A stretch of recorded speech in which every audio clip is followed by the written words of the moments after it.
తెలంగాణ ప్రభుత్వ ఉద్యోగులకు కొత్త పీఆర్సీపై సంచలనం. పీఆర్సీ పే స్కేల్స్కి 2025కి సంబంధించి ఇంపార్టెంట్ అప్డేట్స్. సో ఇప్పుడిప్పుడే తెలంగాణ రాష్ట్రంలో కొత్త పీఆర్సీకి సంబంధించి చర్యలు అయితే స్టార్ట్ అవుతున్నట్లుగా సమాచారం అయితే వస్తుంది.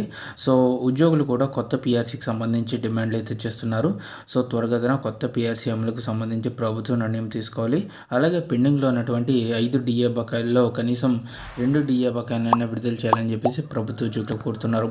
సో ఈ వీడియోలో వీటన్నిటి గురించి పూర్తి వివరాలు అయితే తెలుసుకుందామండి. ముందుగా వీడియోని సపోర్ట్ చేసే వారందరూ కూడా పీఆర్సీ పెండింగ్లో ఉన్నటువంటి డిఏ బకాయిలు రిలీజ్ కావాలని భావిస్తున్న వారందరూ కూడా వీడియోను ఒక లైక్ చేసి మీ తోటి ఉద్యోగ మిత్రులకు వీడియోని అయితే షేర్ చేయండి.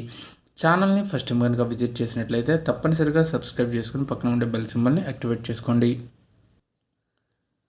ప్రభుత్వ ఉద్యోగులకు పీఆర్సీని ప్రకటించాలి అని చెప్పేసి ఇంపార్టెంట్ అప్డేట్.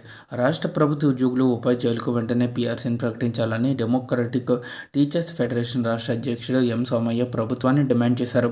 డీటీఎఫ్ ఆధ్వర్యంలో ఆదివారం సూర్యాపేట జిల్లా కేంద్రంలో నిర్వహించిన మద్దిరాల ఎంఈఓ, మద్దిరాల జెడ్పీహెచ్ఎస్ గెస్టెడ్ ప్రధానోపాధ్యాయుడు తండ్రి వెంకటరమణ ఉద్యోగ విరమణ సభలో ఆయన పాల్గొని మాట్లాడారు.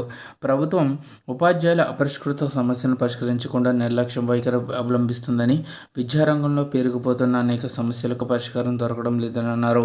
ఇటీవలే పదవి విరమణ పొందిన ఉద్యోగులు, ఉపాధ్యాయులకు రిటైర్మెంట్ బెనిఫిట్స్ని చెల్లించడంలో ప్రభుత్వం ఆలస్యం చేస్తుందని విమర్శించారు. సో కాబట్టి రిటైర్మెంట్ అయిన వెంటనే ఉద్యోగ ఉపాధ్యాయులందరికీ కూడా బెనిఫిట్స్ వెంటనే చెల్లించాలి. కొత్త పీఆర్సీని ఆలస్యం లేకుండా వెంటనే అమల్లోకి తీసుకురావాలి. తద్వారా వారికి కొత్త వేతనాలను ప్రకటించాలని చెప్పేసి ప్రభుత్వ ఉద్యోగులు కోరుతున్నారు. అలాగే ఉపాధ్యాయుల సమస్యల సాధన కోసమే పీఆర్టీయూ పుట్టిందని ఆ సంఘం జిల్లా ప్రధాన కార్యదర్శి జి సుధాకర్ రెడ్డి గారు, గౌరవ అధ్యక్షుడు బుచ్చారెడ్డి గారు అన్నారు. సో ఇక్కడ పీఆర్టీయూ 53వ ఆవిర్భావ దినోత్సవం సందర్భంగా ఆదివారం జిల్లా కేంద్రంలో పీఆర్టీయూ భవన్లో నిర్వహించిన వేడుకల్లో వారు జెండా ఆవిష్కరించి మాట్లాడారు.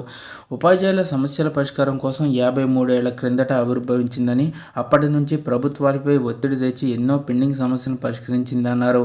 సో కాబట్టి యాజ్ సూన్ యాజ్ పాసిబుల్ ప్రభుత్వ ఉద్యోగులకి సంబంధించి ఇప్పుడు ప్రజెంట్ పెండింగ్లో ఉన్నటువంటి అన్ని సమస్యల్ని కూడా వెంటనే క్లియర్ చేసే విధంగా ప్రభుత్వంపై ఒత్తిడి అయితే తెస్తామంటున్నారు. సో ఇదండి వాళ్ళ ఎంప్లాయీస్ సంబంధించి వచ్చిన తాజా updates. For more updates subscribe to our channel. Thank you.